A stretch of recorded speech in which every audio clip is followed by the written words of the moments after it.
prezados e prezadas, sejam bem-vindos a mais essa etapa do curso de vocês, certo?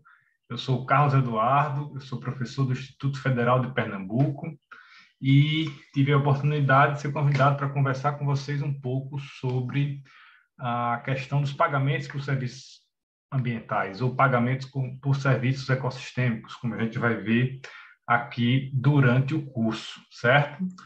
Então, nessa aula de hoje, o que é que a gente vai ver? Né? Nós vamos conversar um pouquinho aqui sobre uma breve revisão do conceito de ecossistemas, que é importante para a gente contextualizar, entender direitinho o que é que a gente está falando, não é? Uma rápida revisão também sobre o conceito de serviços ecossistêmicos, né? Porque a gente precisa estar com isso muito claro, entendido.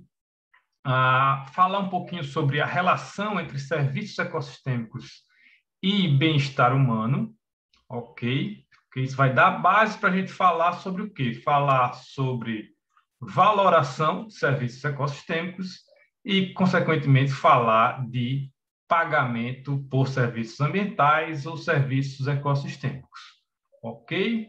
Então, vamos lá, seguindo.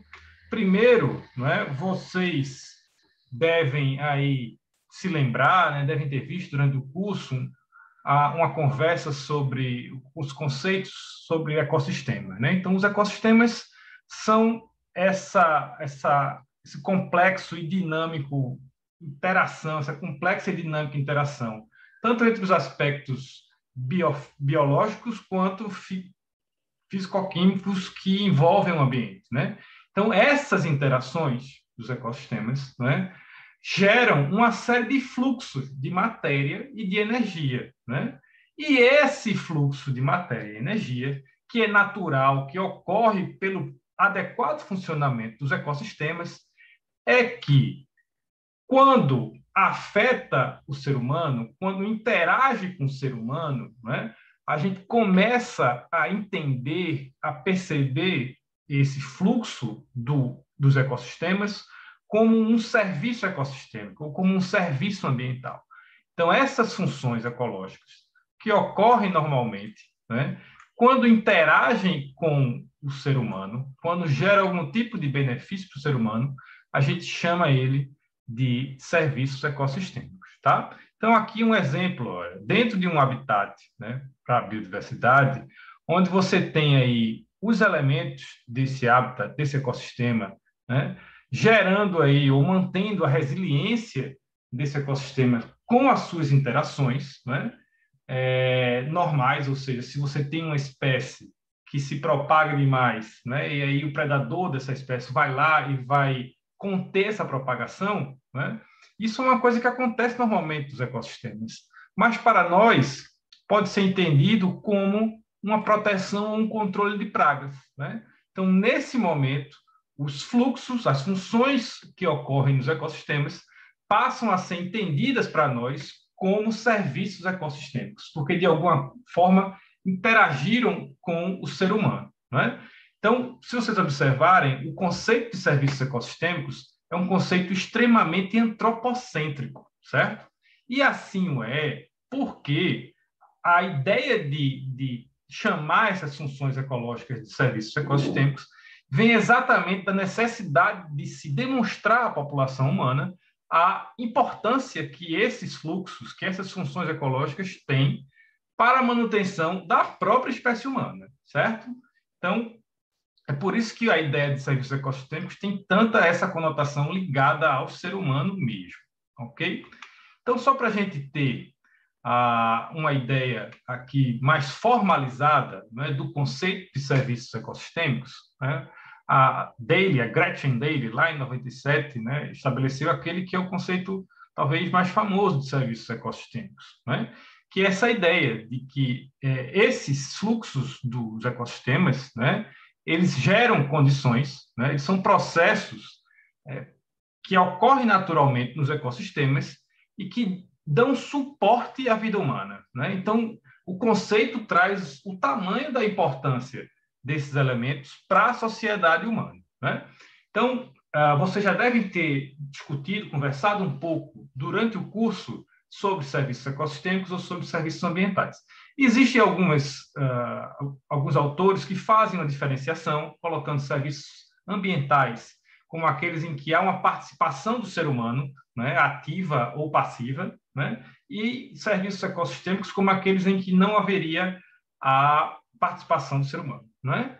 Uma coisa que também mudou um pouco é que antes nós tínhamos 4 categorias de serviços ecossistêmicos e agora nós consideramos como 3 categorias. Né? Na literatura internacional, a gente fala em 3 categorias de serviços ecossistêmicos e o termo serviços ecossistêmicos acabou predominando. Então, a gente vai usar aqui nessa aula como sinônimos mesmo, tá? Serviços ecossistêmicos ou serviços ambientais.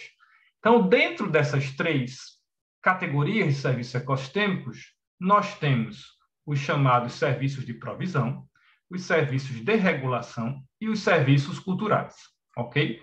Então, os serviços de provisão são o quê? São aqueles mais ligados ao uso direto, aquilo que você faz uso, que consome, né? Então, estão aqui os alimentos, né? As fibras provenientes de vegetais, né? Até a madeira também, né? Recursos genéticos que podem ser utilizados, produtos, né, que se extraem elementos para elaboração de recursos medicinais ou cosméticos, que é muito comum, né? A própria água potável também, né? Dentro dos serviços de regulação estão aqueles que afetam mais indiretamente o ser humano. Então, vamos lá, a regulação da qualidade do ar, né? A regulação do clima, seja em nível local, seja em nível global, né? A regulação de enchentes ou a regulação de vazão, né? Porque você pode ter o problema de determinadas regiões que sofrem com a enxurrada por não terem uma cobertura vegetal, mas também você pode ter um problema de escassez de água que poderia ser minimizada se houvesse ali uma cobertura vegetal mais adequada, né? Que desse um suporte a uma melhor manutenção dos aquíferos, né? A própria purificação da qualidade da água também, né?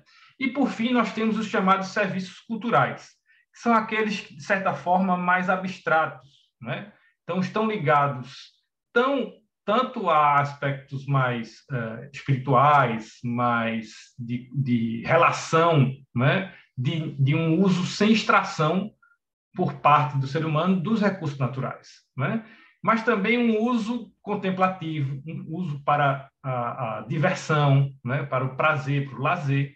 Então, esses são os chamados serviços culturais. Então, nós temos hoje esses 3 grupos de serviços ecossistêmicos hoje. Ok? Então, vamos seguir. E aí, gente, o que se tenta mostrar, né, quando a gente fala em serviços ecossistêmicos, como a gente comentou anteriormente, é que esse é um conceito bem antropocêntrico, ou seja, bem relacionado com a ideia da isso afeta o ser humano. O que acontece nos ecossistemas afeta o ser humano, né? E é por isso que há muito tempo se propaga aí esse quadrinho, né, que é um quadrinho que mostra a relação entre os serviços ecossistêmicos, por um lado, e os vários elementos que compõem o bem-estar humano. Então, nós temos aspectos ligados à segurança, né, à disponibilidade de bens materiais, à saúde, né, às boas relações sociais, né, e até aspectos mais abstratos aqui, como liberdade de escolha, liberdade de ação. Né? E aqui vocês veem, ó, quanto mais grossa e quanto mais escura a seta, mais forte a relação entre os grupos de serviços ecossistêmicos e os elementos, os componentes do bem-estar humano. Né? E por que isso é tão importante de a gente falar aqui? Né? Veja, o objetivo maior é falar sobre pagamento por serviços ambientais. Então, nós estamos saindo um pouquinho daquilo que é meramente a biologia, a ecologia, a conservação, e entrando um pouquinho na economia. Né? Então, para a economia, uma forma de evidenciar, de medir, de saber como é que está o bem-estar humano é transformando isso numa medida quantitativa que a gente chama de utilidade. Né? Então, uma forma de tentar demonstrar o bem-estar humano, né, para a economia é através dessa medida chamada utilidade. Então, qualquer coisa que afete o bem-estar humano afeta o nível de utilidade do indivíduo. Se afeta o nível de utilidade do indivíduo, a gente pode quantificar, inclusive, em termos monetários, certo? Então, se a gente entende que os serviços ecossistêmicos são benefícios que provêm dos ecossistemas, que são fornecidos pelos ecossistemas, então a gente entende que isso afeta o bem-estar humano, consequentemente afeta a utilidade e, consequentemente, pode ser medido e pode ser medido em termos monetários, não é? Então, tendo essa ideia em mente, a gente sabe o seguinte, que muitos elementos dos ecossistemas, né, eles não têm preço no mercado comum, né? Mas não ter preço não quer dizer que não tenha valor. Eles têm valor, sim. Por que eles têm valor? Exatamente pelo que a gente viu anteriormente. Porque eles afetam o nosso bem-estar. Se afetam o nosso bem-estar, né, se tem importância para a gente, ou seja, ter aquele serviço me faz bem, perder aquele serviço me faz mal, do ponto de vista da economia, eu consigo quantificar quão bem foi esse ou quão mal foi esse, certo? Dessa forma, né, e uma forma que a gente observa do porquê, aí você pode perguntar, né, professor, por que isso não ocorre normalmente? Por que a gente não consegue saber esses valores normalmente dos serviços ecossistêmicos? Porque isso entra numa coisa que a gente chama de externalidades, né? Externalidade, né, é exatamente aquilo que não é contabilizado, é o que está externo, está fora, né? Então, em uma transação entre qualquer pessoa, né, entre duas pessoas, não é? Algo fica de fora. Então, por exemplo, se você vende um perfume para alguém, né, você recebeu o dinheiro e a pessoa recebeu o perfume, né? Mas aquele perfume era tão cheiroso que acabou com a terceira pessoa se apaixonando por quem comprou o perfume, né? Então, veja, a terceira pessoa não tinha nada a ver com a situação. Esse efeito foi uma externalidade, ele não estava contabilizado naquela transação, né? Então, a mesma coisa acontece com os serviços ecossistêmicos, né? Então, vamos pensar aqui numa propriedade rural, né? Esse aqui está um desenho, né, esquemático só, que, por exemplo, tem as suas áreas conservadas e que, consequentemente, né, permitam aí ou façam com isso, né, favoreçam aí a criação de abelhas, né? Então, cria as abelhas e tudo mais, faz tudo certinho, coloca aqui todo um ambiente adequado para essas abelhas, e essas abelhas vão gerar um mel aqui, outros produtos que vão ser vendidos para aquelas pessoas. Então, você tem uma transação entre o produtor de abelha, o produtor rural, que produz abelhas, e a pessoa que compra os produtos produzidos por ele. Mas nós temos um terceiro indivíduo aqui, ó, que é beneficiado nessa transação e que esse benefício não está contabilizado na transação. Por quê? Porque essas abelhinhas daqui saem da propriedade e vão polinizar, né, a outra propriedade rural. Então, isso permite que ele tenha algum tipo de ganho, seja na atividade produtiva que ele tem ali. Se ele tem algum tipo de ganho, afetou o bem-estar dele. Não afetou o bem-estar? Se afetou o bem-estar, afetou o nível de utilidade.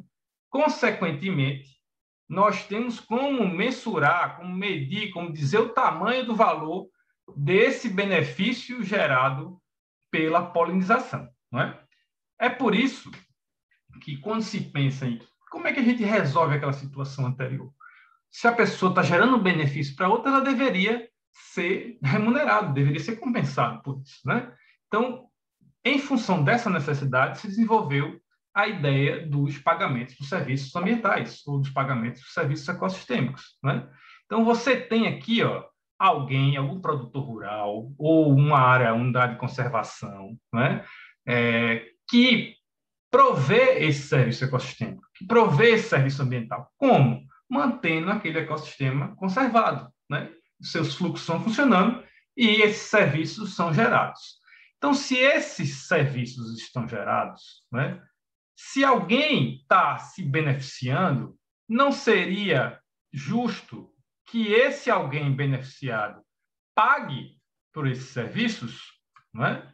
Então, essa é a ideia básica por trás da ideia do conceito de pagamento de serviços ambientais. Você tem um serviço ecossistêmico, um serviço ambiental bem definido, que é fornecido por pelo menos um fornecedor e é pago, né, percebido o seu benefício por ao menos um agente financeiro, que seria o pagador, certo? Então, essa é a ideia bem básica do PSA, do pagamento de serviços ambientais ou pagamento de serviços ecossistêmicos, ok? Muito embora, para que esse serviço, esse PSA, esse arranjo de PSA ocorra, a gente precisa ter algumas condições, né? Então, a gente precisa, pelo menos em termos ideais, ter um marco legal, né? Recentemente foi aprovada a política nacional, a política do Estado de Pernambuco já foi aprovada há algum tempo, né? Com a participação do próprio CEPAM. Você precisa ter muito claro qual é o serviço ecossistêmico que você está ofertando, né? De preferência com medição, né? Desse serviço. Você precisa identificar claramente quem é o provedor desse serviço. Por quê? Porque vai, mais uma vez, ter um aspecto legal aqui de quem é o proprietário da terra, quem tem o direito de receber por isso, tudo mais, né? Quem é que está ofertando essa externalidade positiva, né? Então, a condicionalidade, né, é importante. Está sendo realmente a ação dessa pessoa está influenciando na oferta de serviços ecossistêmicos, né? Lógico, tem que ter alguém que se beneficie e tem interesse em pagar, e lógico, por final, você tem que definir quanto se pagará por esse serviço ecossistêmico. Então, aí você precisa ter uma estimativa, que pode ser feita a partir de um serviço, de um exercício de valoração, ou a partir de uma análise do custo de oportunidade daquela área que poderia estar sendo utilizada para outro fim e que vai passar a ser utilizada para conservação. Para isso, dentro daquela ideia lá de condicionalidade ou de adicionalidade, né, é importante que a gente tenha a ideia de como é que está aquilo que a gente chama de linha de base. A linha de base é essa linha vermelha aqui.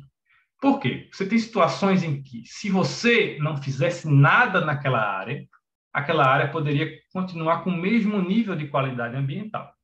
Mas, passando a pagar um PSA, essa qualidade ambiental aumentaria. Você tem outras situações em que a linha de base poderia estar levando aquela área para uma degradação contínua, né? Aumentando a degradação ao longo do tempo. E com a adoção de um PSA, você passe a diminuir essa degradação. Ou você tem uma situação em que a qualidade ambiental ali está tendendo a aumentar, mas com o PSA aumentaria ainda mais. Essa adicionalidade é extremamente interessante quando a gente fala exatamente do que é o objeto desse trabalho, desse curso, que é a restauração, não é? Se a gente pensar na ideia de restauração, né, uma área que foi degradada, né, que originalmente tinha uma cobertura vegetal e passou a ser degradada, a gente pode comparar isso com esse cenário de linha de base que a gente viu anteriormente. Se nada fosse feito, aquela área ia continuar degradada, né? Mas como passa a ter uma ação humana em cima, que é a ação de restauração dessas áreas, então a qualidade ambiental dessa área vai tender a aumentar, principalmente se você tiver um incentivo para essa restauração. Que incentivo seria esse? O incentivo seria exatamente o pagamento por serviços ambientais. Seria você mostrar o tanto de benefício que essa área restaurada vai trazer para a região, né? Seja, como a gente já viu, a questão dos serviços de abastecimento, aqui os serviços ligados à produção mesmo, produtos consumíveis como madeira, né?